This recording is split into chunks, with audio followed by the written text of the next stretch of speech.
Today's developments, we're joined by our correspondent Greg Jennett in Canberra.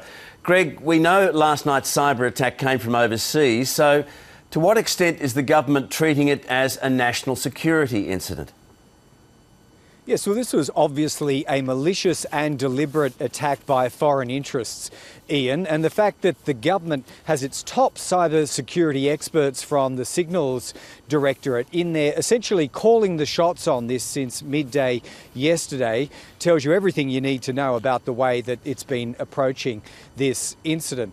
Now, we're told it could take several weeks, if indeed we ever find out who specifically was responsible, but the working presumption is that it's likely to have involved Chinese interests. Then you get to the question of motivation. Why would one state seek to do this to another? Well, usually it's about projecting power and prowess, and if a little humiliation can be inflicted on the way through, that's considered something of a bonus. And just on that question of motivation, there's also a highly speculative, it must be said, suggestion that hurt Chinese feelings surrounding swimming events in Rio may have been a contributing factor if in fact China is held responsible here, although of course that's entirely unprovable.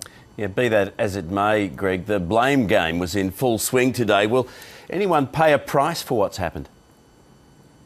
Yes, so the government's trying to portray this as a series of unfortunate but essentially unrelated events that cascaded upon themselves, Ian. But really, that won't do when you consider there's millions of dollars in the balance here. We have a census which sits incomplete, and we're entirely unclear when it might resume. When it does, will it be susceptible to further attacks? Well, the government's launched a review. There's likely to be a Senate inquiry as well. And then there's this final question, some doubt over whether Australia will ever again hold a census and what then happens of all the valuable data sets that governments use to make important decisions. If that was to go, that would be a price that the entire nation would pay. Greg Jennett, thank you.